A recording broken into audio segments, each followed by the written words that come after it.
hoy es 2 de enero del año 2025 y un feliz año de parte de toda la mesa de Nos Cogió la Noche para todos ustedes.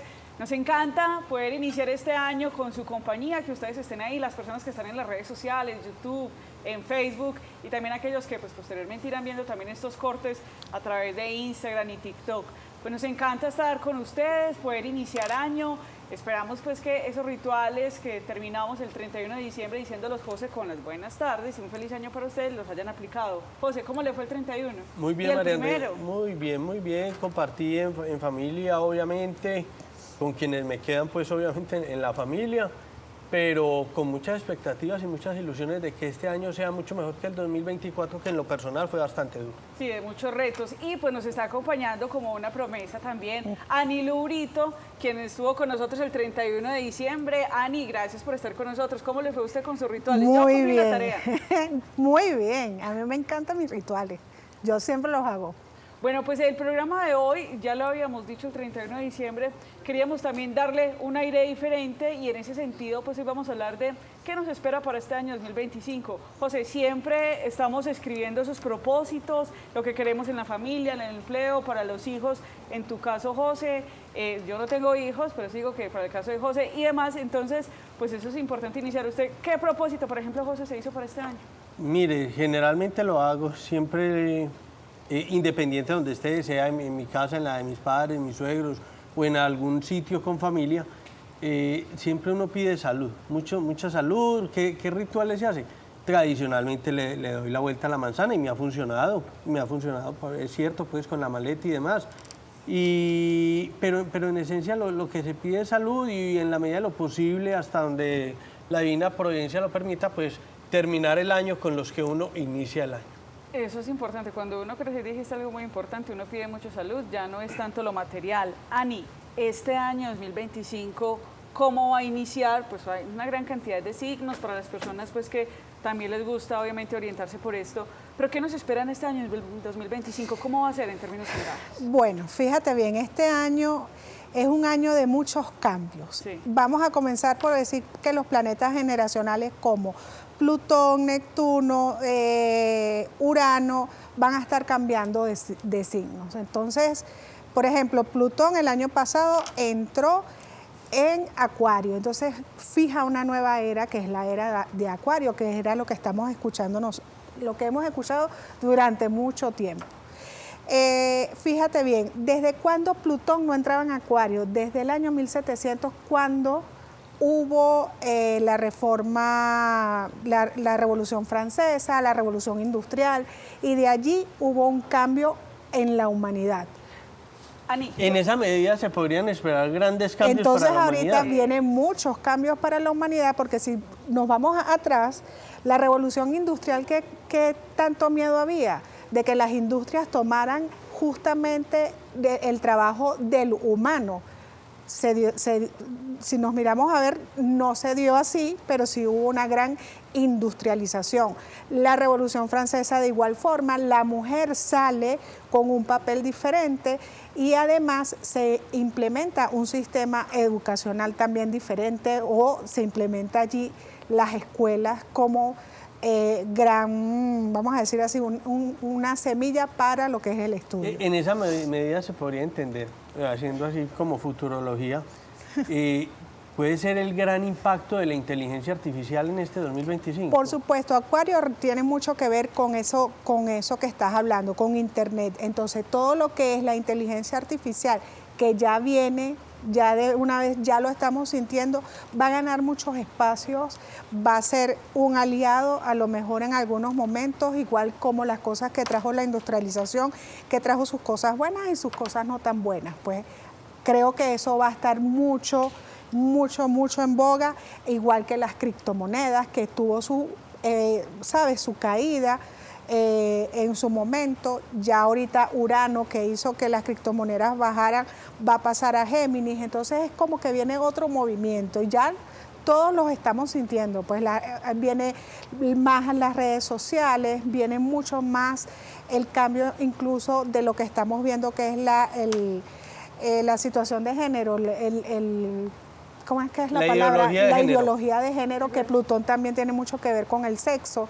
Entonces estamos en ese cambio que va a ser bastante importante, porque además Plutón entró ahorita en el 2024 y no se va a ir de Acuario hasta el 2044. Van a ser 20 años bastante fuertes de cambios. Ani, y en esa medida, en tu país, en Venezuela, que va a iniciar un nuevo periodo del señor Maduro, y en Estados Unidos con el señor Trump que regresa al poder, ¿se pueden venir cambios fuertes en ambos países? Bueno, si tú te das cuenta,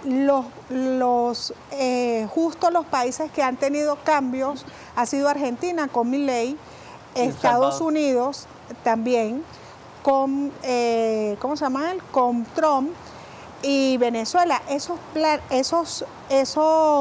países son del signo Cáncer. Entonces vienen muchos cambios a nivel de ideología y de todo esto, porque además Júpiter va a entrar en Cáncer a mediados de año. Entonces sí vienen muchos cambios para los países de Cáncer. En este programa siempre hemos hablado mucho durante todo el año acerca de las movidas políticas. Y sin duda este 2025, Ani, pues va a ser de movida política, sobre todo porque empieza con más fuerza lo que es esa pre-campaña presidencial. Pero, sin embargo, seguimos moviéndonos a través de los decretos y todas las movidas que hace el presidente Gustavo Petro. Por eso, Anilú, pues yo creo que, si José estás de acuerdo, que comencemos mirando como esas cartas astrales del 2025 para esos líderes de la región. Estamos hablando de presidente. Oiga, pero ¿sabe? Porque antes de arrancar, y ya que Anilú nos está hablando de que Venezuela, Estados Unidos, Argentina son Cáncer, ¿qué signo zodiacal es Colombia? Colombia es Cáncer. O sea que también se vienen cambios. Sí, señor, se vienen cambios. ¿Y usted nos tiene la carta astral de Colombia? Sí, vamos a ver la carta astral de Colombia. Bueno, como sabemos, Colombia, ¿cómo se le hace la carta astral a alguien? ¿No? Fecha, hora y lugar de nacimiento. Entonces, Colombia sería el 20 de julio de 1810. Sí. ¿Ok? Colombia es Cáncer, ascendente también Cáncer. ¿Y qué se le viene a Colombia? Bueno, primero vamos a entender que Colombia como país, ¿ok? Como país, tiene que dejar atrás todo lo que tiene que ver con Aries. ¿Qué es Aries? La guerra, enfrentamientos, y tiene que ir a un diálogo y una negociación. Ani, venga, antes de que continúe, ¿cómo entendemos esa carta? Porque los que no sabemos, vemos un montón de líneas, símbolos, números. Bueno, tienes que ser astrólogo, número uno. Eso es el lenguaje de la astrología. Está el sol, la luna. La carta astral es una circunferencia rodeado de 12 partes. Cada parte, cada casa representa algo. Cada uno de los números, ¿es un mes o es un signo? No es un mes, es un área de tu vida. Ok. Y lo que tú ves, así el sol con el puntico y etcétera, tiene mucho que ver con los signos. Tenemos de todos los signos ahí. Ok. Entonces, para hacernos más, para no irnos por la rama. Exacto. Colombia viene en una transformación bastante profunda. Aries, que es además el signo, como vamos a decir así, protagonista del 2025, viene con muchos cambios. Colombia nació con una carta natal donde el cambio mayor es en Aries. Tú tienes que dejar de ser algo para transformarte en otra cosa. Entonces, ¿qué es Aries? Aries tiene mucho que ver con la guerra, con la guerrilla, con todos los militares, etcétera. ¿Para dónde tenemos que ir? A la diplomacia, a sentarnos a hablar. Entonces, que a Colombia le hace mucha falta. Este año puede surgir muchas cosas nuevas con respecto a este tema de la guerrilla, de los militares, para esto. Además, no olvidemos que el presidente Petro tiene que ver con el signo de Aries, porque él nació justamente el 19 de abril, que tiene que ver con Aries. Y si vemos la carta del presidente Petro... Ahora sí vemos la carta del presidente Gustavo Petro. Vamos a ver ahí, el 19 de abril de 1960, pues él viene con muchos cambios. Como le estaba diciendo, Neptuno entra a Aries, Saturno también entra a Aries. Entonces él va a tener dificultades, vamos a decirlo así, en su retórica o en lo Ani, que dice y en lo que habla. Si te quieres parar y mostrarnos algo. Si nos quieres señalar. Bueno, listo. Bueno, él viene con una, vamos a decirlo así, con una retórica, vamos a decirlo, bastante fuerte, donde va a tener que sentarse a negociar, donde va a tener que lidiar con su propio ego también, y es muy probable que también todo lo que tenga que ver con temas legales que él tenga que enfrentar, ya sea por su gobierno, por su mandato, o lo mucho que he escuchado últimamente que tiene que ver con la situación de corrupción y con todo tanto escándalo que lo ha arropado últimamente. Él va a tener que dar la cara. Vienen muchos cambios para él por ser Aries. Tiene que cuidar también su tema de salud.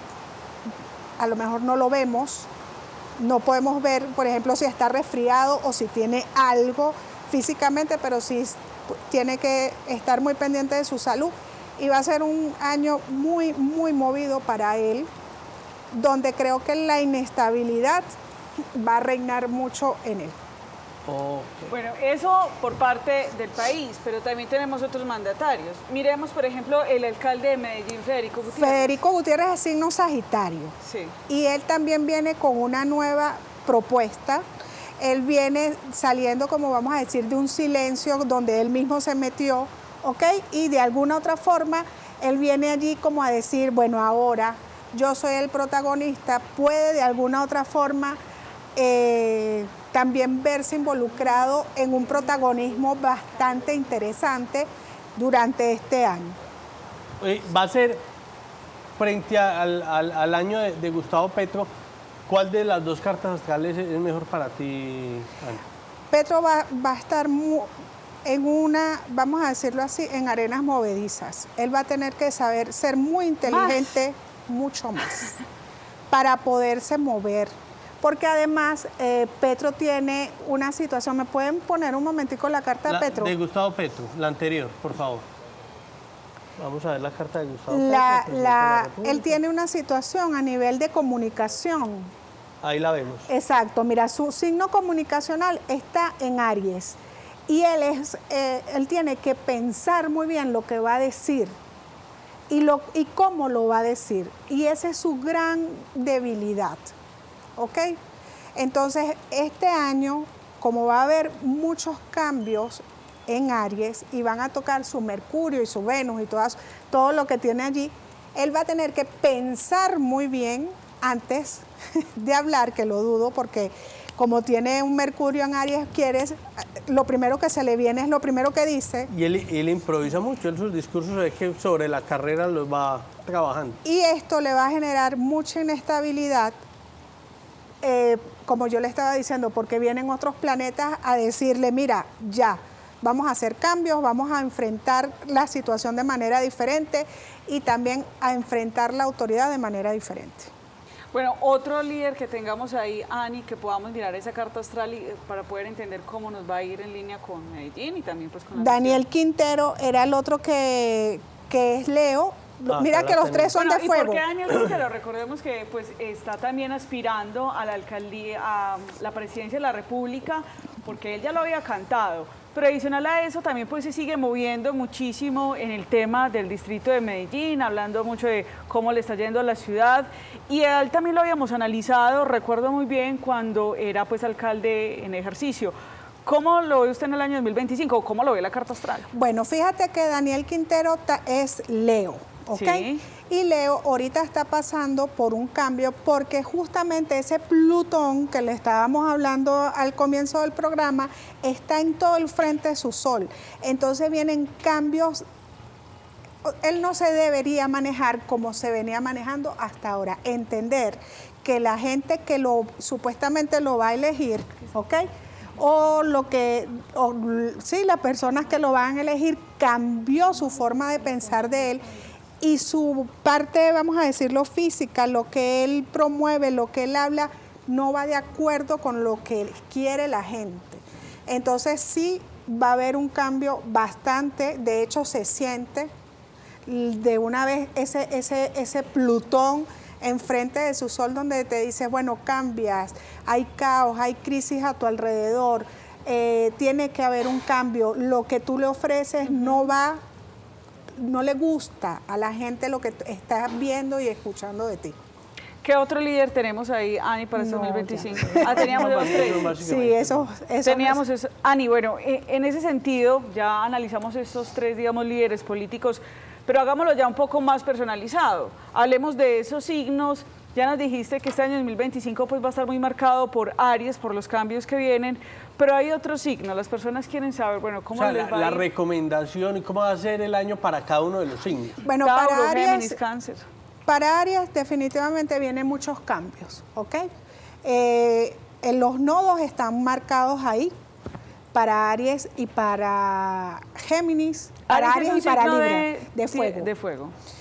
Los signos de fuego en general van a estar muy movidos, ¿ok? Primero porque, como te estoy diciendo, Aries enfrenta muchos cambios de planetas que van a entrar, que tenían mucho tiempo que no entraban en su signo. Después viene Leo, que está frente a Plutón en Acuario, que también vienen cambios, vienen situaciones que los Leos vamos a tener que enfrentar y mirar de ahora y decir, bueno, ok, tengo que cambiar, ya no puedo ser lo mismo, ya tengo que ser algo diferente.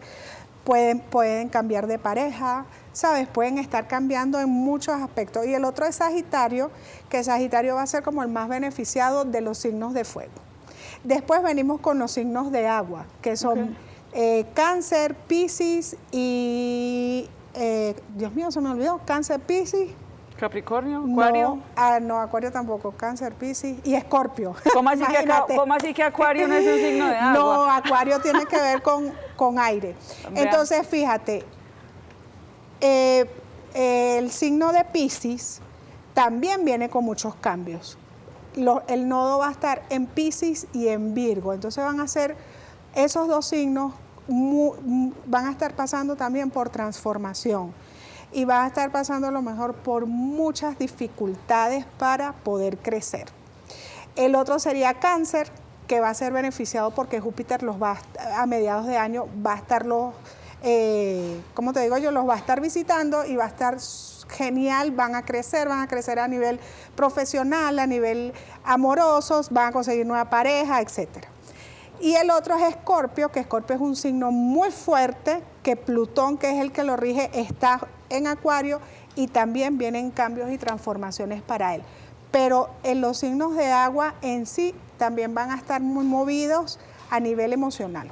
Bueno, ¿y los otros signos? Los signos de los tierra, signos de tierra. Los signos de tierra es Tauro, Virgo y Capricornio. Virgo también pasa por una transformación bastante importante.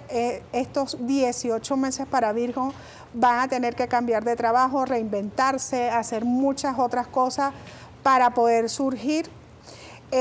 Tauro va a descansar de tanto cambio, entonces es momento como de cosechar de todo lo que es a nivel económico favorable para Tauro.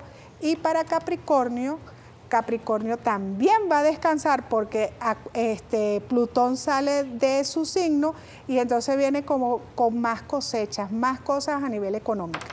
Y por último serían los agentes de Aries, de aire, y tiene que ver con Géminis, Acuario y Libra, sí. Y ellos también están siendo favorecidos, por ejemplo, Géminis, que ahorita está pasando por allí Júpiter, que le está trayendo cambios, viajes, estudios, mudanzas. Para la gente de Libra también es un nuevo inicio, un nuevo trabajo, nuevos amores. Y para la gente de Acuario, es también otro de los signos donde va a tener que tomar mucha pausa, replantearse las cosas y no ir de forma acelerada ni rápida. Ani, usted nos dejó con la consulta completa. ¿Algo más, José? No, pues muchas cosas más, pero el tiempo pero es que el tiempo no nos da. Esto para los televidentes pues es bastante valioso para que las personas sepan cómo orientarse y cómo dirigirse en este 2025. Ani, yo sí, lo último, solamente para que cerremos y muy corto, colores fundamentales para este 2025. Colores para la gente de fuego, verde. Colores para la gente de tierra, beige y amarillo. Colores para la gente de agua, todo lo que tiene que ver con morados, rosados y todo ese tipo de gente. ¿Y cuál me faltó? Tierra. ¿Aire o tierra? Tierra ya lo dije. Aire. Y aire, todo lo que tenga que ver con colores anaranjados y ese tipo. y esa tonalidad. Ani, pues le agradecemos muchísimo por acompañarnos. Usted sabe que acá siempre nos coge la noche conversando. Pudiéramos hablar muchísimo más cosas. Yo creo que hay que invitarla más seguido como para hacer ese corte por lo menos de mitad de 2025. Pues desearle un excelente 2025 gracias, a usted. Muchas gracias por acompañarnos ese 31 y hoy 2 de enero. A ustedes también pues muchísimas gracias. Y José, pues un feliz año también para usted nuevamente. Igual para ti, todos los tuyos, María. ¿Con qué nos dejas? Bueno, lo veníamos diciendo desde el año pasado, que es como si fuera ayer realmente, desde el año pasado, que durante estos días pues estamos haciendo una recopilación de esas mejores entrevistas que tuvimos durante el año 2024.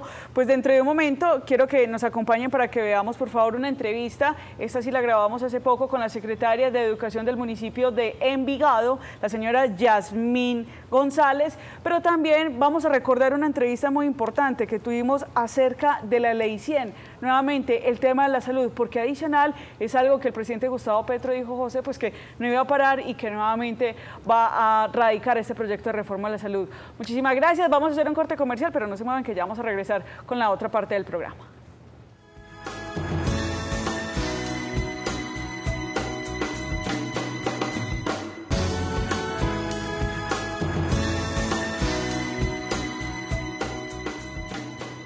Gracias por continuar con nosotros, todas esas personas que están ahí conectadas, pues iniciando este año, José, con las pilas puestas, porque terminamos diciembre y adivine qué sigue, ¿usted que tiene hijos? Temporada escolar. Temporada escolar.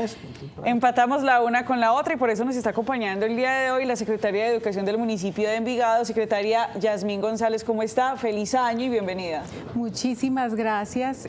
También un muy feliz año para ustedes y un cordial saludo para todos. Felices de estar acá nuevamente. Secretaria, yo creo que la Secretaría de Educación es de las que menos descansa porque están cerrando muy bien el año 2024 y dejando casi todo listo para este 2025. ¿Es la que primero arranca? La que primero arranca, tiene que dejar todo a punto. ¿Cómo van a arrancar entonces? Porque estamos ya a 2 semanas para que inicien los estudiantes en el colegio. Bueno, tratamos de adelantar un arduo trabajo durante todo el 2024 para poder cerrar el pasado 15 de diciembre jornada de matrícula. No obstante, continuamos ahora en el mes de enero terminando algunas formalizaciones que nos quedaban pendientes. Entonces, terminamos el año muy bien porque logramos cerrar 2024 casi que con el 92% de la matrícula lista y esperamos que ya en estas semanas terminemos de formalizar cupos para que todos los niños, niñas y adolescentes estén en nuestras instituciones educativas y no se nos quede ninguno por fuera. Bueno, ¿cómo culminaron ustedes el año? ¿Cómo culminan entre los estudiantes que iniciaron año en Envigado y los que terminaron? ¿Hubo desescolarización o prácticamente los que iniciaron terminaron?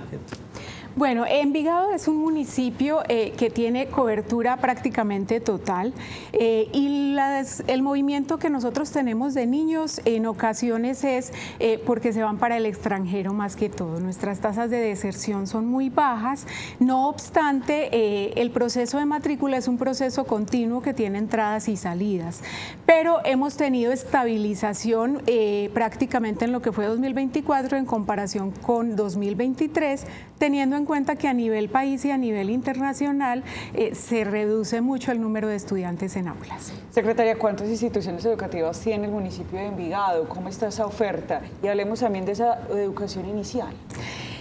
Envigado cuenta con 14 instituciones educativas oficiales que en este momento funcionan en 22 sedes, pero también tenemos nuestros colegios privados que también están muy bien posicionados a nivel nacional y que son alrededor de 26. Y en educación inicial, en la oferta que tenemos con el Instituto Colombiano de Bienestar Familiar, nosotros tenemos 9 centros de servicio, unidades de servicio, y adicionalmente pues estamos en el piloto con el gobierno nacional en los grados de prejardín, jardín y por supuesto transición en instituciones educativas. ¿Cómo es ese piloto? ¿Cómo así que prejardín, jardín? Cuéntanos un poco. Bueno, generalmente los niños son atendidos a través del Instituto Colombiano de Bienestar Familiar en convenio con los entes territoriales en unidades de servicios, centros de desarrollo infantil que nosotros conocemos. Estamos haciendo un trabajo de la mano con ICBF y de la mano con Ministerio de Educación Nacional para poder preparar nuestras instituciones educativas educativas oficiales para que alberguen esa ruta educativa desde prejardín, jardín, transición ya lo tenemos. Entonces iniciamos un piloto desde el año 2023, ya a la fecha de hoy tenemos abiertos 7 grupos en 7 instituciones educativas, 9 grupos, y estamos avanzando en adecuar condiciones para que nuestras instituciones educativas también reciban a los más pequeños. Usted nos manifiesta que hay poca desescolarización en Envigado. ¿Cuál es ese plus que tiene Envigado frente a otro municipio en el tema educativo? Bueno, Envigado ha sido sin duda reconocido a nivel nacional durante muchos años por su calidad educativa.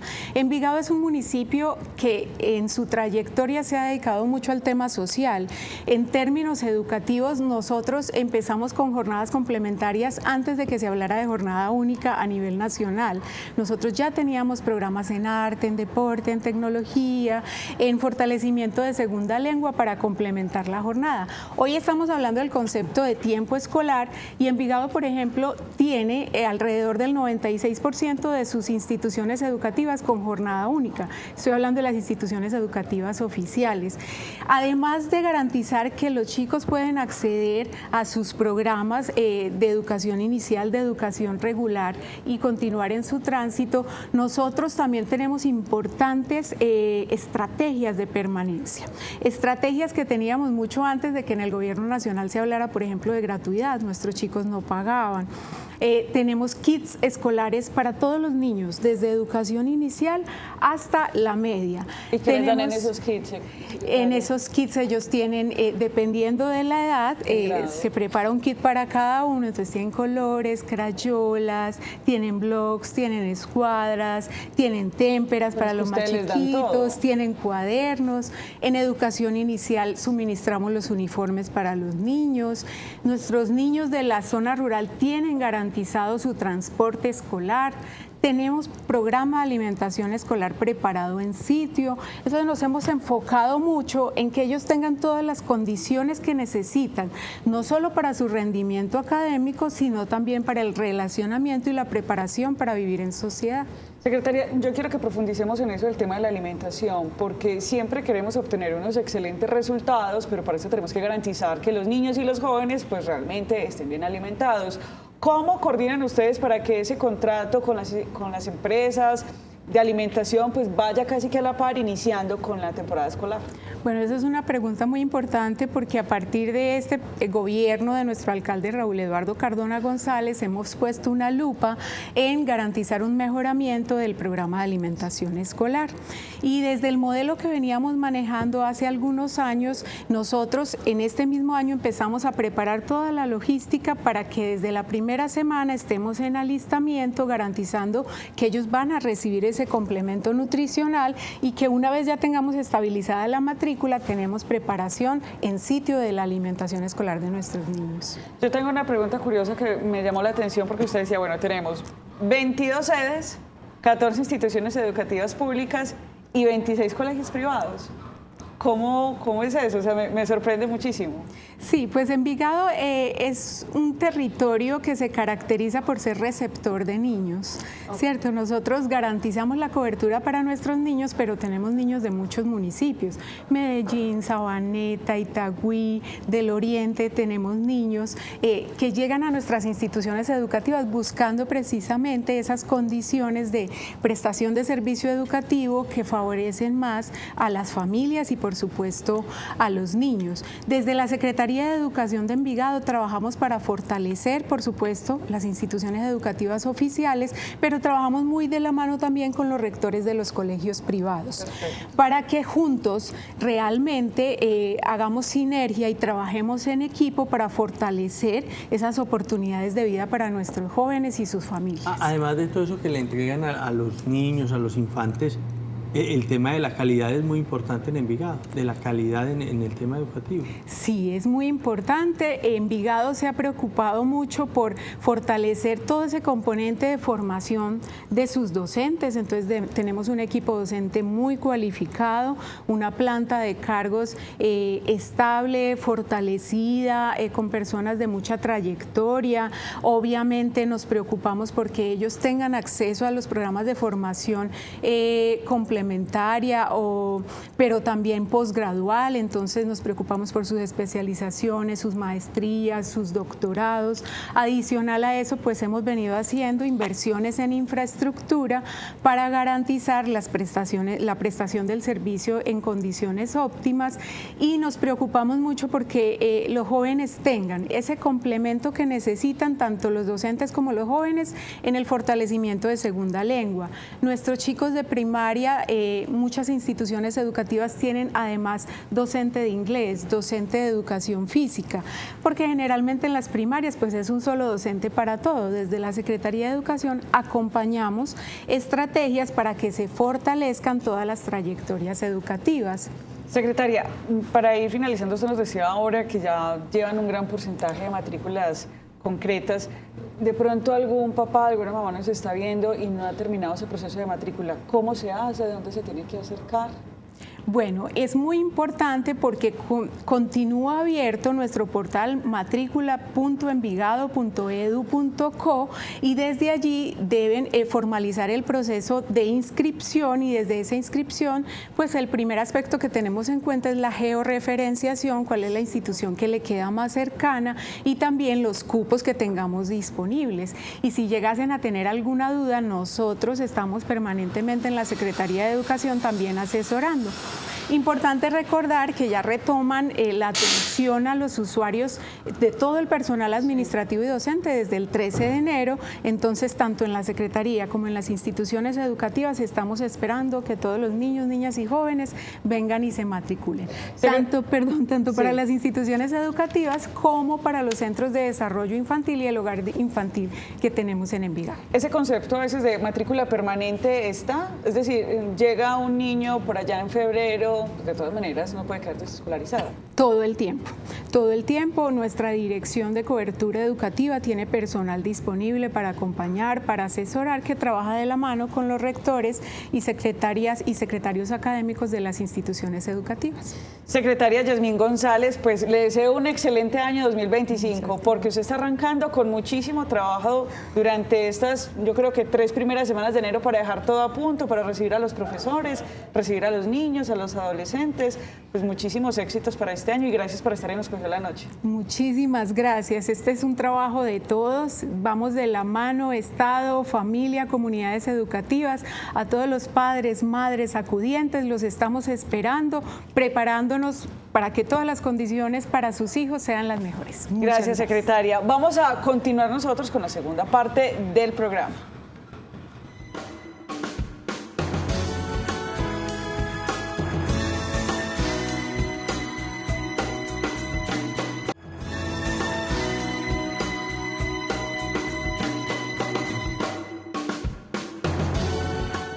Hoy, si no estoy mal, don José, y usted me corrige, hace 30 años sí, Nacho, nace la ley, la famosa Ley 100. ¿Usted sabe de qué se trata eso y eso? ¿Con qué se come? Y tan políticamente que es utilizado eso, porque lo utilizan muy... La meten los políticos. ¿Ah? Una antes después. Y José me lo decía al mediodía. Esa fue la ley por la que se echó enemigo a un amplio sector de la sociedad Álvaro Uribe. Ay, ay, ay. Pues trajimos a un invitado muy especial, al doctor Carlos Mario Vega, médico y abogado experto en la Ley 100. ¿Cómo le digo? Abogado en la primera parte y después le digo médico. Carlos Mario está muy claro.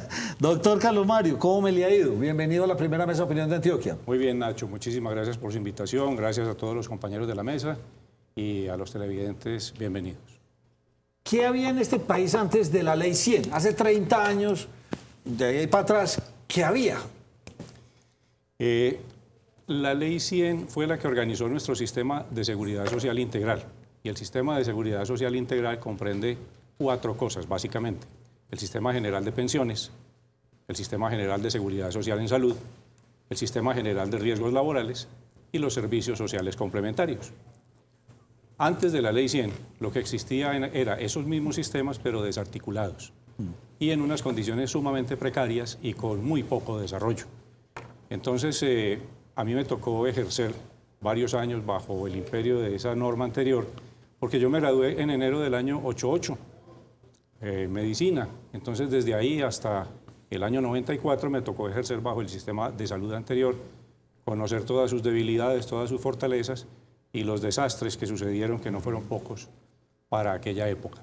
¿Cómo era el sistema de seguridad social en salud antes de la Ley 100? Se llamaba Sistema Nacional de Salud y era un sistema en el cual había una división muy precaria porque los trabajadores públicos tenían dos sistemas de salud que tampoco los cobijaban a todos. Cajanal para el magisterio y Caprecom para las personas de las telecomunicaciones. El Instituto Colombiano de Seguros Sociales se creó para atender en varios de los riesgos, incluyendo salud, a los trabajadores privados de Colombia. Pero no estaba presente en todo el país, entonces no alcanzaba a cubrir gran parte de la población. No era una cobertura total. La cobertura entre los tres no llegaba al 25%. Entre los tres. Entre los tres. Y entonces el 75% de la población. ¿Cómo accedía a salud? Accedían con gasto de bolsillo, es decir, pagando de su propio peculio. Entonces, la gente que tenía suficiente dinero o que tenía en aquella época para comprar una póliza de salud, pues tenía resuelto su problema. Pero la gente pobre tenía que recurrir a los hospitales que en esa época se llamaban de caridad, precisamente por eso. Porque si bien es cierto se les facturaba y había un cobro, era simbólico. Si la gente no pagaba, simplemente no se le cobraba más y se le tenía que seguir atendiendo. Y fue aprovechando de eso que algunas cajas de compensación desarrollaron pequeños servicios de salud que poco a poco fueron creciendo y se convirtieron en gigantes, y que al llegar la Ley 100 optaron por convertirse al sistema y permanecer en el sistema como instituciones de salud. Hablemos de la llegada entonces de la Ley 100. Fue un proyecto de ley en un momento. ¿Quién es el autor? Porque hemos conocido que Álvaro Uribe fue el ponente, pero ¿quién es el autor de ese proyecto de ley que llega al Congreso de la República? Perfecto, permítame, me devuelvo 2 años. En el año 1991 votamos, en el 90 votamos para la constituyente y en el 91 se promulgó la Constitución. Exactamente el 4 de julio de 1991, a 3 voces, Antonio Navarro Wolf, Horacio Serpa Uribe y Álvaro Gómez Hurtado promulgaron la Constitución. Y esa Constitución lo que hacía era que todo lo que existía antes se viera obsoleto. Ya no llenaba las expectativas de la población. Entonces había que cambiar toda la normatividad a una más actual. Y las primeras normas que hay que cambiar en ese caso son las leyes, que son las normas que están inmediatamente por debajo de la Constitución. La iniciativa, por supuesto, en ese momento la tiene el presidente de la República, que para ese momento era el doctor César Gaviria Trujillo.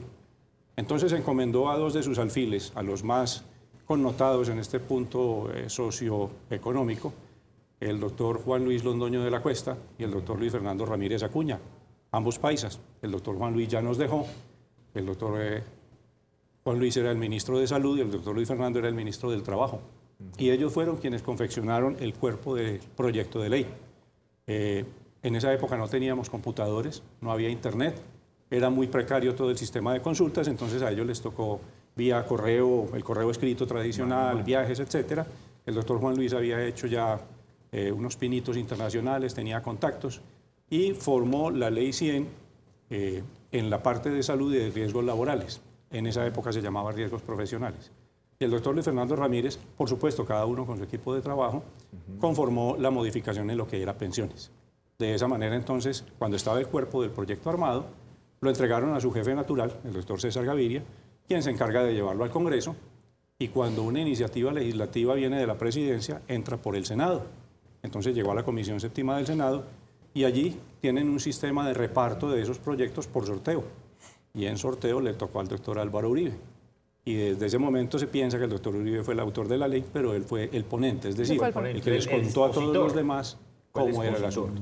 Por supuesto, a él después le gustó el proyecto y lo defiende, claro, como lo defendemos mucho, porque tengo que decir que me parece una muy buena ley. ¿Cómo era el tema de las pensiones antes de la Ley 100? Era todavía más disperso, porque el Instituto Colombiano de Seguros Sociales atendía en pensiones a los trabajadores privados. Cajanal y Caprecom a sus respectivos, magisterio y telecomunicaciones. Y hay una norma, todavía existe por defecto en el Código Sustantivo del Trabajo, que dice que cuando una persona ha trabajado 20 años o más a una empresa y no tenía cotizaciones a seguridad social, la empresa lo tenía que jubilar.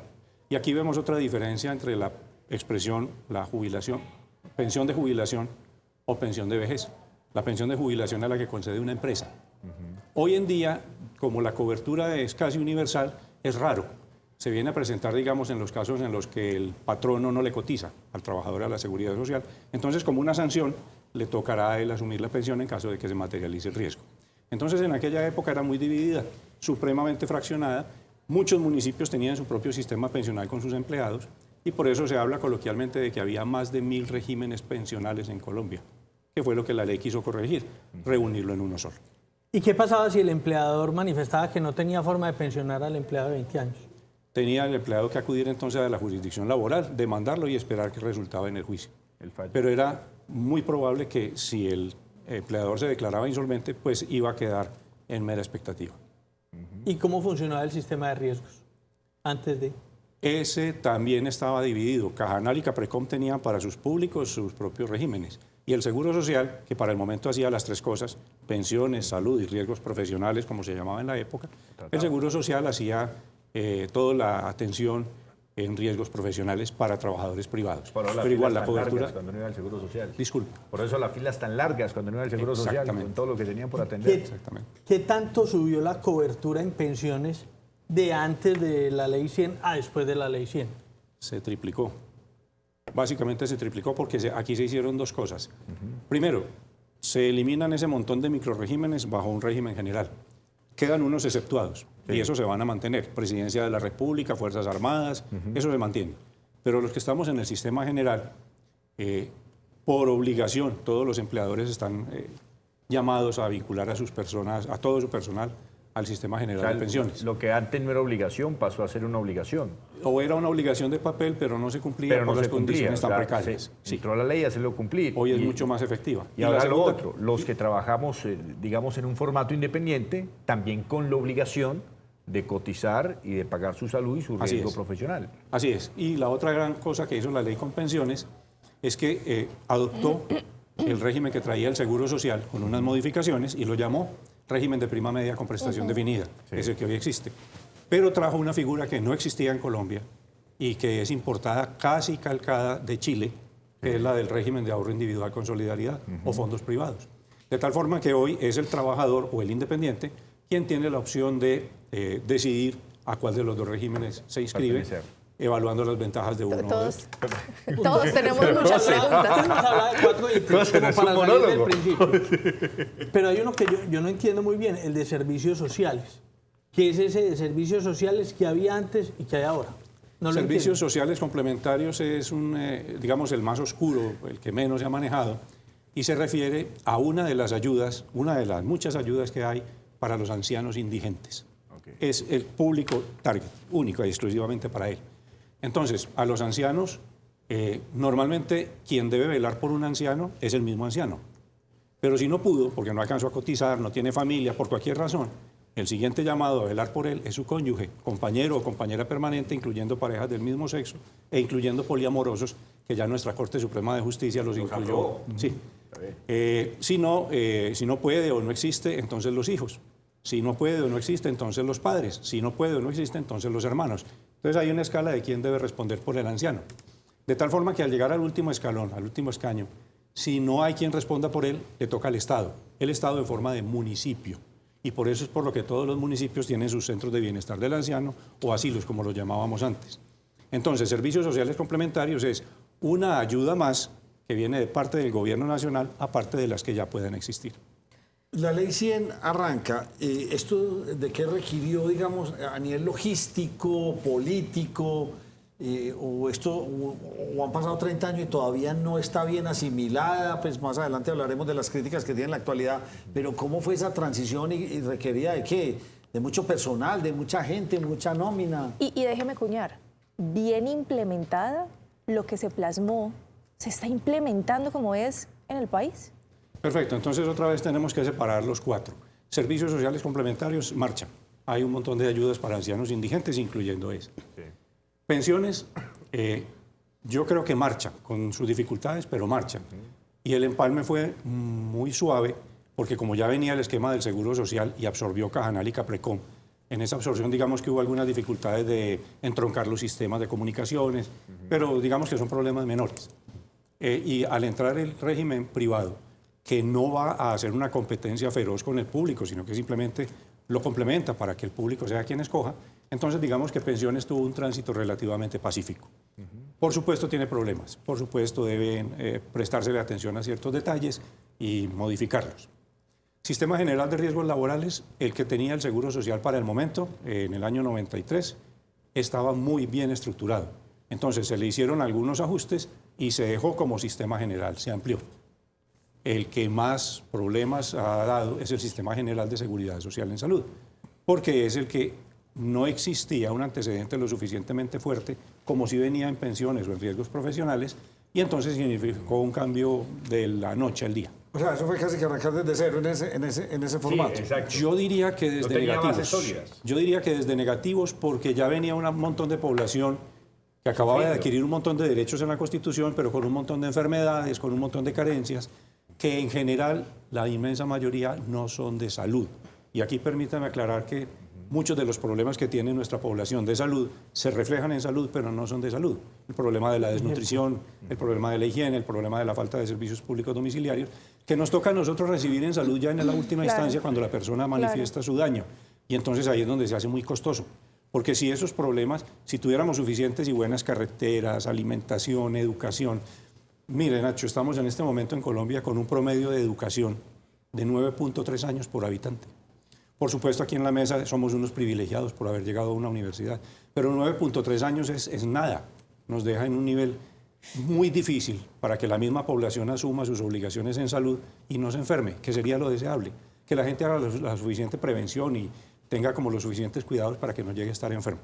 Entonces yo creo que en salud, Nacho, arrancamos en negativo. Arrancamos en un problema crónico de muchos años, desfinanciado, porque para el momento el Seguro Social ya estaba desfinanciado, y con unos actores nuevos, muchos de los cuales no sabían todavía que les tocaba hacer, les tocó aprender sobre la marcha. Permítame, pero entonces arrancamos desde negativo.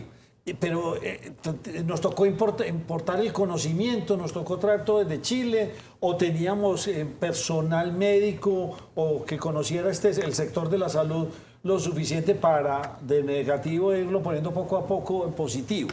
No, en salud nosotros no trajimos el modelo chileno. Al contrario, lo estamos exportando. En Chile pensiones, está listo. En pensiones y en salud. ¿De dónde importamos el modelo de salud? ¿Quién nos ayudó ese negativo o lo tropicalizamos y solitos aprendimos a hacerlo? El modelo que montó el doctor Juan Luis Londoño tiene partícipes de todas las partes del mundo.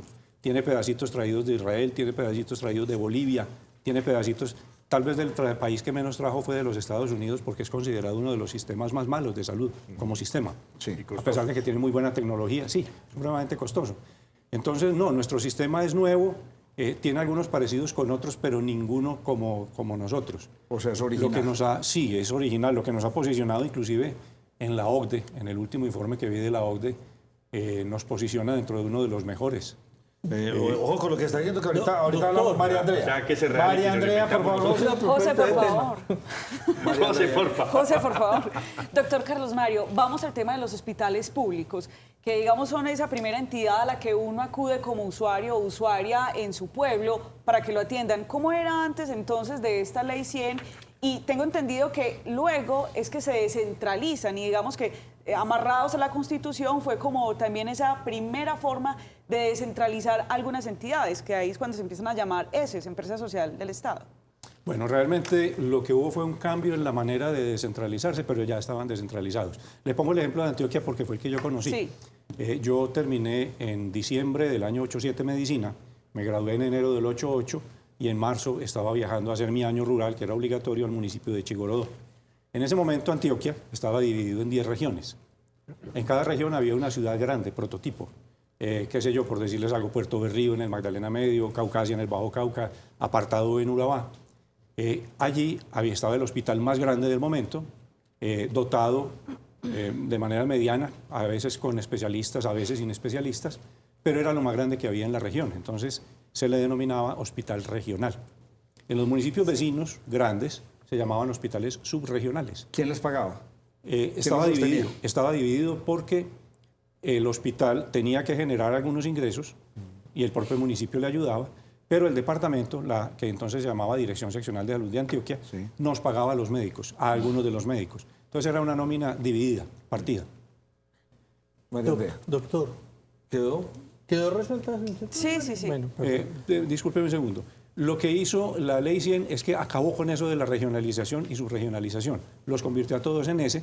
Les dijo, conviértanse en ese. Porque antes dependían, eran de Protección Social, que se llamaba antes Ministerio de Protección Social. No, dependían de la Secretaría de Salud de cada departamento. Ministerio de Protección Social. O sea, era netamente político. O sea, 30 años atrás no pertenecía directamente a la nación los hospitales públicos. Pertenecían a los departamentos o a los municipios. Es decir, que de todas maneras no mejoró la situación, porque hoy vemos una gran cantidad de hospitales públicos que cargan, arrastran una deuda. Puedo hablarle del hospital de Itagüí, por ejemplo. Así es. Que es de Itagüí, pero pertenece a la gobernación. Pero la diferencia en ese aspecto, Andrea, es que ya no todo el cúmulo social que necesita un servicio de salud acude a ese centro asistencial, como antes sí sucedía, por eso se colapsaba. Doctor, usted nos decía que el sistema de seguridad social en salud arrancó en negativos. 30 años después, de 1 a 100, ¿en cuánto vamos? Para no exagerar, yo diría que en 90. Las cifras de cobertura están más altas, están en el 98%, datos de hoy tomados de la página del Ministerio de Salud. Trabajamos con datos oficiales. Prácticamente todo el mundo en Colombia tiene un carné o una identificación que le dice usted está afiliado a determinada EPS. Lo que sucede es que una cosa es tener el carné y tener ese amparo teórico y otra cosa es poder acceder. El acceso a esos servicios es el que se está viendo dificultado. Es decir, en cobertura estaríamos, cuando se habla de que tenemos Cercanos una al gran 100. cobertura, cercanos al 100. Muy cercanos al 100. El problema Más es del el acceso. 99. El problema es el acceso. Ahora, ¿por qué es el problema del acceso? Yo sé que ustedes han escuchado muchas versiones, todas tienen un pedacito de verdad, todas tienen un pedacito de no tan verdad. Yo he analizado el asunto desde otro punto de vista, sin negar lo anterior, y pienso que es que en Colombia tenemos, primero, un déficit real, segundo, un déficit relativo, y tercero, un mal reparto del talento humano en salud, específicamente de los médicos. ¿Cómo es el déficit real y relativo? Si me permiten, tengo aquí unas cifras tomadas de hoy y me voy a apoyar en un papel. Sí. Son las siguientes. En salud, existe un documento que se llama Análisis del Sistema de Salud. Eso se hace cada año. Las iniciales ASIS. Lo hace el Ministerio de Salud y Protección Social. El que tenemos del año 2022, 2023, todavía estamos muy jóvenes para tenerlo, dice que en Colombia había 406.833 profesionales en salud, de los cuales el 29.8% somos médicos, es decir, 121.236 aproximadamente. ¿En serio? ¿Tan poquitos? Y le cuento como dato curioso, como yo soy abogado. abogado. Es que uno ve, en Medellín, ¿cuántas universidades están sacando médicos? Como 7, 8 ya. Aquí son 7, sí. Sí, eso es increíble. Como dato curioso les cuento que los abogados estamos llegando a 400.000 en el país. Claro, Entonces, triplicamos además, la cifra de Sí, médicos. bueno. Para poder poner tutelas y Porque acceder ahora a hay la más salud. demandas que servicios. Exactamente. Podríamos tener más médicos. Cuando... Usted... Pero el dato impresionante, me deja usted muy pensativo. Y de esos, pues, o sea, de esos 120.000 médicos, debe ser un porcentaje muy bajito de especialistas, pues. Y además, y viene el déficit relativo, estamos concentrados en las grandes ciudades. Claro. Porque nadie se quiere ir para las pequeñas, por muchas razones. La primera, la más importante, seguridad. La segunda, el pago. Y la tercera, los servicios. Criar a un hijo en el Bagre no es lo mismo que criarlo acá. Y uno aspira, pues, tener su familia en las mejores condiciones. Entonces no es fácil conseguir médicos que se vayan para esos sitios, no hay suficientes estímulos. Y la otra cosa es que cuando no podemos aspirar a tener hospitales de tercer nivel en cada municipio. Cuando eso sucede, lo que sí podemos aspirar es a tener unos buenos medios de comunicación para que ese usuario que se enferma ya en ese municipio lo podamos trasladar rápidamente. Entonces, buenas autopistas, no sé si más servicios de aerolíneas, en fin, otras opciones que nos acerquen a los servicios de salud, ya que no podemos llevar los servicios de salud a todos los sitios. Oiga, 29% de médicos y lo otro está distribuido en que enfermeros, odontólogos. Sí, terapeutas, fonoaudiólogos, el resto. Doctor, vamos al tema de cuando se crea el primer fondo, bueno, usted me corregirá, el FOSIGA, que se crea entonces este fondo para poder recaudar el dinero, que ya era pues parte obligatoria, y poderlo entonces emitir a cada una de las EPS, entidades prestadoras de salud, que hasta el momento digamos que toda la teoría funcionaba bastante bien. Si se me permite la palabra, ¿en qué momento entonces se pervierte esto de tal manera que se crea un desequilibrio en esta balanza? Porque empieza a decir el fondo, es que no me está dando para girarle a cada EPS. Creció la población, no se invirtió bien el recurso por parte de la EPS, ¿qué es lo que sucede? Pero usted pienso que esa respuesta se la debería dar después de una pregunta. ¿por qué se le dio tanta permiso a tanta EPS? ¿Dónde nacieron las EPS? Unas que no fueron, ves que no sabía uno ni dónde venían, ni, ¿sí o no? Antes de las ollas, me parece primero, ¿cómo nacen las EPS? Y eso es como la revisión técnico-mecánica, un negocito que se lo van dando a todo el mundo para que revisen los carros, ¿o qué?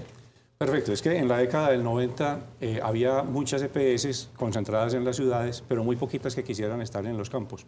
Entonces muchas se formaron fue con esa vocación. Llegó a haber más de 250 EPS en todo el país. ¿Y qué se requería para ser una EPS? Hay unos requisitos sobre todo económicos, financieros, porque ellas tienen que responder económicamente. La respuesta, la EPS no atiende pacientes, la EPS no atiende consulta, la EPS no atiende a un enfermo. El que atiende a los enfermos se llama prestador, sí, de los cuales hay 4 clases, una de ellas son las IPS. Entonces la EPS lo que hace es administrar el riesgo financiero. La EPS recibe del FOSIGA una cantidad de dinero por cada usuario y con ese dinero tiene que atender al usuario durante ese año. Bueno, sí, hoy en día el FOSIGA no existe. Esa es la pregunta de María. ¿Qué pasó entonces? El FOSIGA se llamaba Fondo de Solidaridad y Garantías, estaba subdividido en 4 subcuentas. ADRES. Y lo acabaron, el gobierno del doctor Santos lo acabó y crea, el FOSIGA era un fondo. Es decir, no tenía personería jurídica, ni gerente, ni nada de eso, porque era un fondo que dependía del Ministerio de Salud. En cambio, la ADRES sí es una entidad. Tiene gerente, tiene personería jurídica. Tiene burocracia. Y le pasaron. La burocracia vale. Yo creo que es buena. ¿Sí? Este tipo de burocracia es buena porque además no se ha crecido demasiado. Okay. Por supuesto, Nacho y compañeros, hay un aspecto que no he tocado y no pienso meterme en él, y es el aspecto de la corrupción, que como ustedes saben permea todos los ámbitos. Entonces, separándome y sobre de todo en un ámbito de tantos billones, de tanto dinero. Pero siga entonces, ¿qué le pasa al FOSIGA? ¿Por qué se descuadra la pregunta que hizo María Andrea? El FOSIGA ya venía en déficit por varias razones. ¿Creció con déficit? Sí, el FOSIGA creció con déficit. Les voy a poner unas cifras. A ver, en este caso tenemos que mencionar algunas cifras del año 2022 y otras del 2023 porque todavía hay cosas que el Ministerio no tiene al día de hoy. Miren, en el régimen contributivo para el año 2022 éramos 23.527.972 personas. Y en el régimen subsidiado, es decir, que no ponen plata pero reciben salud, 25.672.278. Pero de esos 23 millones que estamos en el régimen contributivo, no todos ponemos plata, porque allí estamos quienes trabajamos y nuestras familias. Sí. Entonces, para el año, inicio del año, diciembre del 2022, los cotizantes, los que ponemos plata, éramos 12.900.000 personas. Es una balanza muy... 13 millones. Muy 13 millones estamos sosteniendo la salud de 52 millones de personas. Porque además somos los mismos 13 millones de personas que pagamos impuestos. Lo que le paga la ADRES a cada EPS por usuario y por año es una cifra variable porque depende del sexo de la persona en la edad fértil, de la edad, si es chiquito o si es muy adulto, necesita una cantidad más grande de plata. Y del sitio donde viva, porque hay ciudades más costosas que otras. Esa es la famosa UPC. Esa es la famosa unidad de pago por capitación. Y yo UPC. le tengo que hacer la pregunta ahí. Perdóneme, le remato con esto. Para poder hacer cálculos aceptables, los actuarios se reunieron y crearon una cifra que se llama UPC promedio, que nos da una idea promedio. La EPS recibe lo que tiene que recibir por cada usuario, pero en promedio, hoy en día está recibiendo algo así como 1.440.000 pesos por persona y por año. Con 1.440.000 pesos tiene que responder en el régimen contributivo por todo lo que le pase a esa persona durante un año. Pero le pase o no le pase. O no le pase. Claro. Exacto. Lo que sucede es que en una población como la nuestra, una persona que tiene VIH-Sida le está costando a esa EPS en el mes más de 7 millones de pesos. Es decir, en un mes se está tragando su UPC de todo el año y la UPC de varios vecinos más. De otros. Yo me pegué una pérdida y la quiero entender. Adelante. Entonces, vuelve y juega. Somos 50 millones de habitantes, 25 millones, 23 millones contributivos, ¿sí o no? Pero resulta que esos 23 no son tan contributivos, sino que ahí solamente somos 12. Los otros son nuestras familias que no pagan. Eso es. Entonces, somos 12 que estamos aportando a la salud. Así es. Para 50. Sí, señor. Y cada paciente vale 1 millón de pesos mensuales. Aquí 1.400.000. 1.400.000. En el contributivo y 1.200.000 en el subsidiado. Bueno, y entonces la plática que nosotros estamos poniendo, la de los 12, ¿para cuántos da? Esa es la gran magia, Nacho. Esa es parte del déficit que tiene la ADRES y que venía cargando el FOSIGA. Por eso es por lo que el gremio de la ASEMI, que es el gremio de las EPS, lleva muchos años diciendo, suban un poquito más esa UPC porque está muy bajita, estamos entrando en déficit. Eso ayudó a que muchas EPS se quebraran, no fueron Y capaces esa de es la que manejar no el quiere riesgo subir económico. el presidente Petro y en su ministro. En el planteamiento del presidente Petro hay varias cosas que Pero hay que no me parece el considerar. presidente Petro todavía. Y entonces ese faltante dinero, ¿quién lo pone? Lo tenía que poner el gobierno. Seguimos en déficit porque no hay una fórmula. O no hay quien financie eso. Esa plata no sale de un peaje o de un impuesto a la gaseosa o esa. No hay de dónde colocarlo. Lo que pusimos los 12 millones de habitantes, hay un remanente, ¿sí o no? No hay quien de dónde sacarlo. Bueno, llega otro pedacito de impuestos, de ingresos corrientes de la nación. Pero ¿quién pagó esos impuestos? Nosotros mismos, los 12 millones. El juego, sí, el pero tabaco. sigo preguntando. Y además llega un poquito de lo que yo he llamado los vicios. O sea, el tabaco. Y entonces la plata de los vicios, no toda la que se genera los impuestos del tabaco y el licor se va para la salud. No toda, va una fracción solamente. Y no nos han vendido la idea toda la vida que eso era todo para salud. Para que consuma, Nacho. No, es que me quedo perdido. Pues, es que toda la vida me han dicho. Toma guardiatico que está ayudando a la salud. Se Fómate un enferma. cigarrillito que va para la Siendo salud. así, Nacho, lo voy a pensar dos rifas veces y antes de espectáculos. pegar. No, Nacho, lo que pasa es que creo que No. es hasta un 100%, pero hay libertad en que no todo pero sea. vuelve y juega. Está la educación Es lo también. mismo que el dato que nos da aquí nuestro otro invitado. Un peaje recoge 500 mil millones de pesos y para esa vía le quedan 30.000. No entiende. Entonces, ¿para qué recoge ese peaje? Porque el resto se va. Entonces, la plata de los vicios, esos No impuestos, toda va para no salud. va para allá. Hay una parte que va para ¿Podría educación. alcanzar para tapar ese hueco o tampoco? No tengo esos datos, Nacho, Ok. porque esos son altas matemáticas de los grandes ingenieros del Estado a los que de pronto los legos no tenemos acceso. O sea, ese es platica de bolsillo para los gobiernos. Entonces esa platica, no, venga, hagamos esta cosita o la mermeladita, ya va uno entendiendo por dónde es que sí, porque es que están recaudando licor y tabaco y juegos, rifas y espectáculos, recogen una millonada Nacho, impresionante. estamos en los países Y que más- siempre nos la han vendido que es para la salud. Y ustedes están de acuerdo conmigo, eso nos lo han dicho. Y resulta que aquí no tienen, que es un poquitito. No todo. Y veo que usted es un gran conocedor, me le quito el sombrero. Vamos a hacer una muy breve pausa, ¿les parece? Para que hablemos otro bloque con él, por quien realmente nos dejó sorprendidos. Ya volvemos.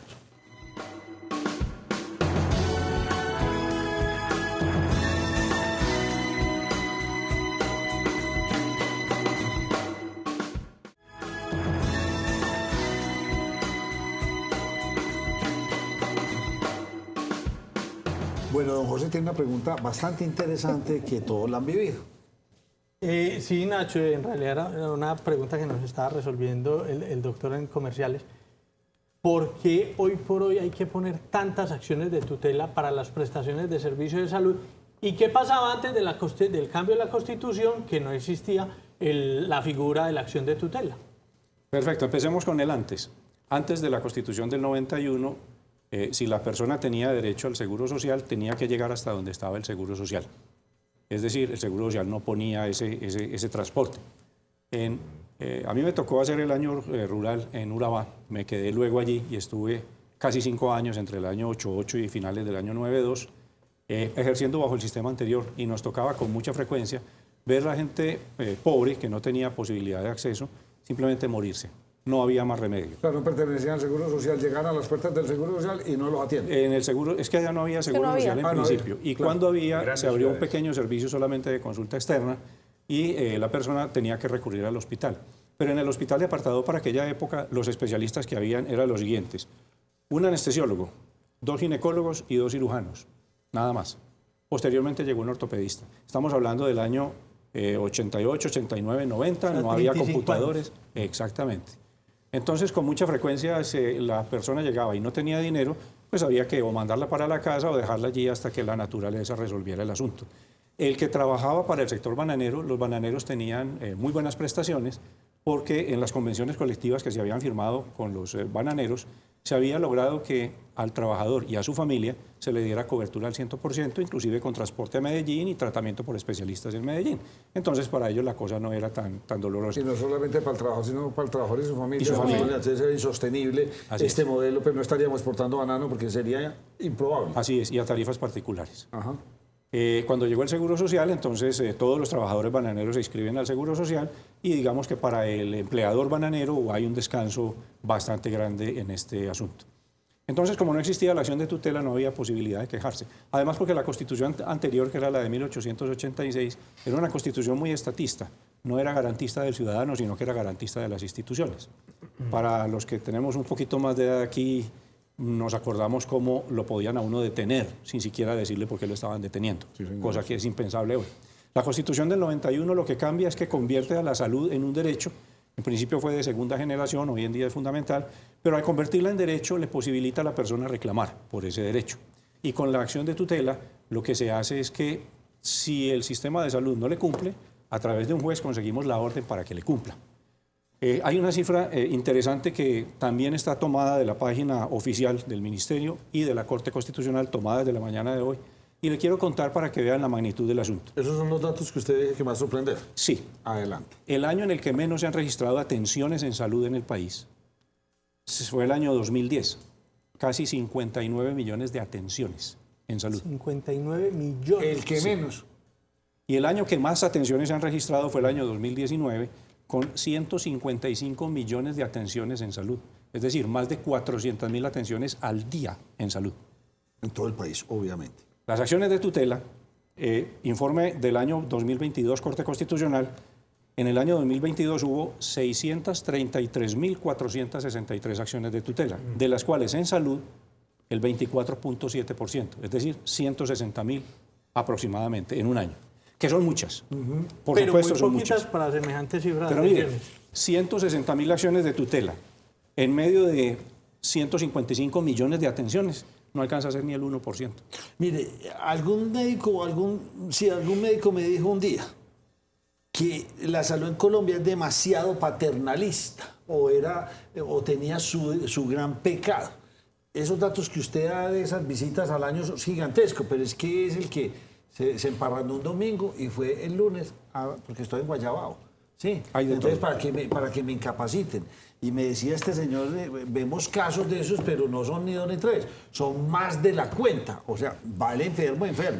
Pero el que quiere que lo incapaciten porque sí o porque no, o sea, también hay una mala cultura nuestra o un abuso sobre el sistema de salud, o era mentira lo que me están diciendo. No, es cierto, existen de todo lo que usted quiera, inclusive el famoso cartel de los pañales, se trataba de usuarios fantasmas que reclamaban pañales y en el fondo no lo reclamaban, pero la plata se iba para otro lado. El de la hemofilia. También. El de la hemofilia, hay tantos. Y la última cifra que le quiero dar también impactante para mí es que 160.000 personas que ponen acción de tutela en Colombia, donde somos 52 millones de personas, son el 0.3% de la población colombiana. Ni siquiera el 1%. Entonces me parece que el problema de la tutela, repito, es serio y hay que atenderlo, pero me parece que es muy bajito y que lo quieren inflar demasiado para poder poner una excusa más, sabiendo que el número en realidad no es tan grande como se pretende. Repito, y no debería haber acciones de tutela. Claro. Lo ideal es que se atendiera a todo el mundo. Lo que quiero señalar es que la magnitud la están amplificando en unas proporciones gigantescas. Y última pregunta para que entremos ya como a la actualidad. ¿Por qué hay unas EPS tan buenas y otras tan malas? O sea, y perdóneme, lo voy a decir claramente, un Colsanitas, un Sura, no sé, pues las que conozco yo aquí, han funcionado. Y son hasta aspiracionales. Meterse usted pues, a la salud en Sura es aspiracional, o a Colsanitas. Hay unos, ¿por qué unas son tan buenas y otras son tan malas? Pues que ya viene, es que tienen muy buenos administradores, ¿o qué? Eso por una parte, Nacho. Pero por otra, si usted mira los estados financieros de todas las EPS, y usted lo puede hacer porque acuérdese que eso es información pública, sí, todas dejan perdida. Como EPS deja perdida. Lo que pasa es que la inmensa mayoría, y sobre todo esas grandes, Sanitas, Sura, no estoy haciendo publicidad, sino mencionando ejemplos. A mí me la cobran. Lo que sucede es que eso hacen parte de grupos empresariales. Y como grupos empresariales se compensan unas con otras, y digamos que es su contribución social dentro de todo ese conglomerado de empresas que puedan tener. Pero precisamente las que son pequeñas y no tienen el respaldo grande de un grupo empresarial detrás son las que se han ido cerrando poco a poco. ¿Y cómo entender el caso, por ejemplo, de una Comeva que tiene una parte de Banco Meva, que tiene una prepagada Comeva, seguros, que no logró sostener a su EPS? ¿Cómo entender que para hace año y medio, para el 2023, ya se habían liquidado más de 100 EPS en el país? Eso cuestiona un poquito sobre qué tan viable era o no ese negocio de la EPS. Sí, no todos los grupos empresariales están dispuestos a meterle plata a ese perdedor. En Derecho Comercial manejamos y en Gerencia manejamos una matriz que es la matriz BCG. Es el Boston Consulting Group, que es un grupo de muy antigua tradición en Estados Unidos, creó una matriz de productos para señalar qué tan interesante es que una empresa le invierta a unos productos y a otros no. Entonces el producto estrella o vaca lechera son los productos que más le generan a la compañía. Y el peso muerto o perro muerto, le dicen también, es un producto que normalmente va a dar pérdidas, sabemos que va a dar pérdidas, pero hay que tenerlo porque me sirve de gancho y me sirve de goodwill y me sirve para otro montón de cosas. Entonces los grupos más fortalecidos, como los que hemos mencionado, son capaces de absorber eso y de un lado y de otro van, digamos, fortalezan el otro negocio. Exactamente, pero los que no sean tan grandes, o en el caso de Comeva, que ya tenía una pérdida acumulada supremamente grande, resolvió que no tenía forma de capitalizarla más y cuando la visita a la superintendencia le encuentra las cifras en un nivel en el que se hacía mandatorio liquidarlas y le ordena entonces la liquidación. Le quiero recordar a los televidentes que estamos hablando con el doctor Carlos Mario Begam. Él es médico y abogado, docente, experto en la ley 100. Antioqueño, me encanta porque este programa dice, nos cogió la noche, la primera mesa de opinión de Antioquia, porque en Antioquia tenemos de qué hablar y tenemos personas conocedoras como usted que realmente nos tiene aquí sorprendidos con todo lo que nos ha dicho. Entonces, en el fondo, esto no es tan malo. O sea, entonces ahora entra este gobierno a decir, hay que cambiar, cero, esto se acaba. O sea, ¿esto es de tener correctivos o realmente la propuesta del actual gobierno de borrón y cuenta nueva e inventarse una cosa completamente distinta? ¿Cómo lo entendemos nosotros los ciudadanos de a pie? Nacho, realmente en las encuestas que ustedes han visto últimamente, las personas hablan bien de la ley y hablan bien de las EPS. Por supuesto hay manchas, por supuesto hay que corregirlas, pero tiene que ser una corrección técnica, absolutamente técnica y con guante de seda. Porque si uno quiere cambiar alguna cosa es para que mejore, no para que empeore. Y esa mejoría tiene que ser lenta, progresiva, mirando qué hay. Bueno, construir sobre lo construido, que es lo que está de moda, diría yo, en el mundo entero. Mirar qué tenemos de bueno y qué tenemos que corregir. Es lamentable que, por supuesto, haya figuras o personajes que hayan dado mala fama y que hayan hecho daños y corrupción y todo ese cuento, pero todo eso yo creo que es superable. Y tenemos un sistema bastante fuerte, bastante eficiente, bastante eficaz y bastante efectivo, que yo creo que es capaz, con los retoques que hay que hacerle, porque creo que son retoques y no estructurales, de salir adelante. Si le entiendo bien, ¿usted siente algún temor de las 3 grandes reformas que está impulsando este gobierno en el Congreso? Por supuesto. Siento mucho temor porque creo que como están planteadas, lo que sucede es que a nosotros nos llega mucha información de prensa y la información original, la que se está manejando en el Congreso, no alcanza a llegar con la misma pureza. Entonces lo que llega como noticia es aterrador, francamente aterrador, tanto en pensiones como en salud. Explíquenos aquí a esta mesa a todos los televidentes. ¿En qué cambiaría la reforma a la salud del gobierno? Aquí tuvimos a la doctora Corcho ahí sentada y nos habló maravillas. Y nos dijo en este programa que a la salvación. Desde su conocimiento y como experto usted en este tema, ¿en qué cambiaría la salud en este país que muchos no entendemos? Mire, el principal planteamiento que tiene esta reforma es que se busca que sea un sistema de salud preventivo, que al prevenir logre que la gente no se enferme y entonces hay un ahorro de dinero, un ahorro de años de vida saludable y un ahorro en general. Pero se les olvida el siguiente detallito. Si usted empieza a prevenir ya, de todas formas tiene que seguir atendiendo a los que están enfermos ya. Y los que en el trayecto se van a ir enfermando. Es decir, el presupuesto para los enfermos no puede disminuir tratando de decir que lo que vamos es llevarlo a prevención. No, lo que hay que hacer es seguir atendiendo a los que hay que atender con la plata que haya que atenderlos y entonces mirar cómo incrementamos el dinero para promoción y prevención. Eso sí me parece perfecto. Y en eso estoy de acuerdo con la doctora Corcho. Un esquema de promoción y prevención hace falta, y hace falta con mucha más potencia, sí, pero sin dañar lo que ya tenemos, porque es que ese diabético enfermo que necesita insulina la necesita ya. Él no necesita que le prevengan la diabetes porque es que ya la tiene. Los que sufren depresión, de otro tipo de azúcares, necesitan la esos 155 millones de personas que consultar de atenciones que hubo en el año 2019. Es básicamente, ese es el quid de la reforma. Básicamente o centralizarla completamente, acabar con las EPS, entonces ya con los tramitadores que ya vemos que están en una... Ahí sí hay un problema crítico que habría que buscar una forma de hacer esas transferencias de dinero a estos entes prestadores de servicio. Sí, Nacho, la otra cosa que yo creo es que no se ha dimensionado lo suficientemente bien la función de las EPS. Y aquí tengo que hacer una declaración ética. Yo no hablo por ninguna EPS, no recibo ni un peso de ninguna EPS, ni ninguno de mis parientes hasta 4º grado de consanguinidad, 2º de afinidad o único civil trabaja con una EPS. No hago defensas de las EPS por EPS, hago defensa del modelo porque lo que ellas hacen, alguien lo tiene que hacer. Es posible, cámbiale la figura, la que usted quiera, pero alguien tiene que hacer lo que ella hace. Alguien tiene que repartir el dinero en todo el país. Y sobre todo vigilar el costo, porque si una persona va a un prestador de servicios de salud, ese prestador va a tener que hacer una factura para cobrar lo que acabó de hacer. ¿Y quién le va a revisar esa factura? ¿Y quién le va a pagar? ¿Y quién va a vigilar que ese sí sea el prestador que tiene que atender a este señor? ¿Y quién es el que se va a verificar mediante las acciones de auditoría pertinentes que no haya ahí una colusión? ¿Quién gestiona la información? Mire, la cantidad de transacciones informáticas que hay por día en el sistema de salud no tiene nombre. Una persona que cambia de lugar de vivienda, que cambió de salario, nace un nuevo hijo, se retira alguien de una EPS y pasa a otra. Toda esa gestión de la información es trabajo de las EPS. Entonces, alguien tiene que hacer todo eso. ¿Y quién es ese alguien? La propuesta es débil porque la propuesta dice que eso lo van a hacer los CAP, unas organizaciones que no existen, habría que arrancar de cero. La EPS le debería trasladar esa información a toda el Estado y no tiene gente en este momento para hacerlo. Aparte de que sería juez y parte el Estado. Y ya sabemos pues la dificultad que hay para manejar ambos roles. Por supuesto. Se volvería en uno de los puestos más apetecidos políticamente hablando. Es que el que tenga que manejar toda esa cantidad de dinero para repartir por todo el país, o sea, se vuelve ya un asunto político. Esa es la conclusión. Atiéndame al niño que yo le aseguro el voto. No, pero usted sabe, un señor desde Bogotá manejando una cantidad de billones, porque son demasiados billones para todo el país. Nacho, mire, doctor, yo rápidamente la conversación muy buena, muy nutrida, ¿para qué? Pero yo como entiendo justamente lo que conversamos con usted, el cambio de la Ley 100 le quitó al Estado la totalidad del poder sobre los servicios de pensión, salud, ARL y lo que usted nos expuso hace un momento. Y el otro 50% se lo da, digamos, a entidades privadas.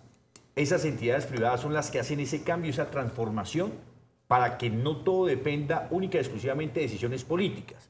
¿Qué es lo que implica justamente la reforma? Que el 100% de esos elementos que hoy tienen entidades privadas vuelvan una vez más a los entes del Estado. Así es.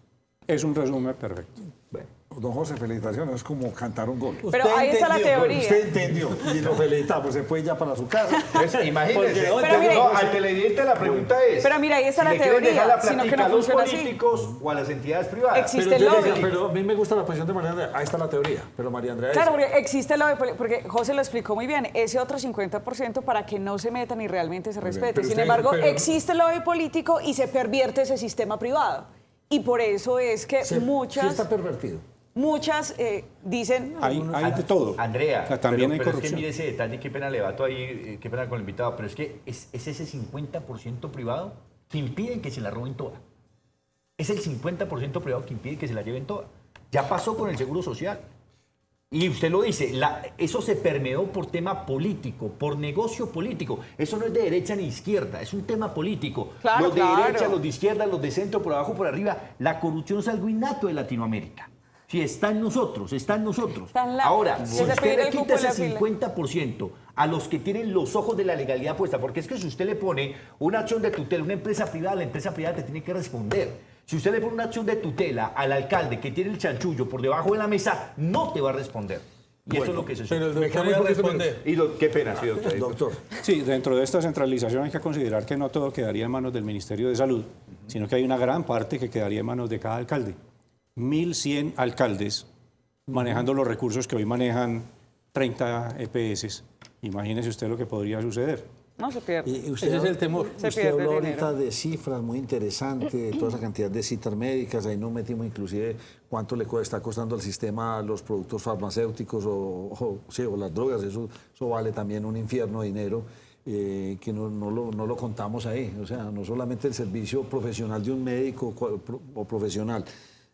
¿Qué pasa? ¿Cómo hacer entonces para mejorar la salud en las regiones? Que si realmente tengamos especialistas, ¿usted qué opina o qué se ha hablado en su...? O para garantizar el pago al personal médico, que es uno de los pilares que está sosteniendo esa reforma a la salud que se está presentando. Sí, hay varias cosas. Yo creo que no hay una varita mágica y no hay una sola cosa, sino que hay que hacer varias cosas a la vez. Miren, y aquí tengo que involucrar a otro ministerio y es el Ministerio de Educación. Quienes formamos médicos y quienes formamos especialistas, no dependemos solamente del Ministerio de Salud, sino del Ministerio de Educación. Cuando una universidad quiere abrir un programa, qué sé yo, oftalmología, ortopedia, cualquiera de esos, tiene que pedirle permiso al Ministerio de Educación y además al Ministerio de Salud. Ellos tienen una mesa conjunta donde consideran los pros, los contras y demás, y ellos son los que a la final le conceden o no el permiso a la universidad. Y ese procedimiento, además de que es muy lento, tiene un montón de exigencias que, si bien es cierto, están propendiendo por la calidad, hay otras que van a algunos puntos muy difíciles. Entonces, generar aquí especialistas no es tan fácil. Y en el número que se necesita, menos todavía. Estamos muy por debajo de los indicadores de la OCDE. La OCDE dice que nosotros, por ejemplo, tenemos en este momento 2.5 médicos por cada 1.000 habitantes, cuando el promedio en ellos, no el deseable, sino el promedio es de 3.7. Entonces, estamos inclusive por debajo del promedio, que no es el deseable está hablando de más de 4.5. Es irónico eso, o sea, tenemos un buen sistema de salud, pero mire esos otros datos que usted nos entrega. Estamos muy por debajo de los índices teniendo grandes médicos mire, también. Si pasa esta reforma, y última pregunta que le quiero hacer porque ya nos cogió la noche, pues como quien dice, entraríamos en un túnel demasiado oscuro, pero hecha una reforma, pero para eso hay contrarreformas, o sea, este gobierno no se va a quedar toda la vida. El próximo hará contrarreforma. Nacho, pero desbaratar algo. Más peligroso aún. Más peligroso, sí. Sí, es más peligroso, incluso para la visión de Colombia, por ejemplo, para una OCDE que va a decir, ustedes no tienen una seguridad jurídica en sus sistemas de salud, porque lo están cambiando constantemente. Entonces, sus ciudadanos no tienen una estabilidad y una tranquilidad de que lo que les están ofreciendo hoy es lo que van a tener en un futuro. Eso puede ser muchísimo más peligroso que dejar otra reforma. Doctor, yo le quiero agradecer su visita, doctor Carlos Mario Vega, hacerle un reconocimiento. Siempre lo hago, yo no sé por qué lo hago, lo he hecho muchas veces. Le creo a los médicos colombianos, le pongo lo que sea a un médico de la Universidad de Antioquia, Bolivariana, CES, etcétera, etcétera. Pienso que la formación de nuestros médicos es envidiable y creo que en muy poquitos países de América Latina tenemos una gran calidad de médicos que tenemos. Así nos vengan que médicos venezolanos, que cubanos, que datos maravillosos. No, señores, ustedes, sí, los médicos en Colombia, los galenos, como les dicen, son de lo mejor que tenemos y creo que no estoy equivocado en el sentido, bien catalogados. Sí, estamos muy bien formados y en Antioquia particularmente tenemos unas facultades de medicina espectaculares. Doctor, muchas gracias. Nos dejó usted pues, con mucho aprendizaje hoy. Y 30 años de la Ley 100. Hoy se están cumpliendo. Y les cuento por qué el aniversario. Porque la Ley 100 la firmó el presidente, se llama sanción presidencial, el 23 de diciembre del 93. Pero el primero de sus componentes que empezaba a actuar empezó el 1 de abril de 1994, hoy hace 30 años. Perfecto. Muchas gracias. Con mucho gusto, muchas gracias a ustedes por la invitación.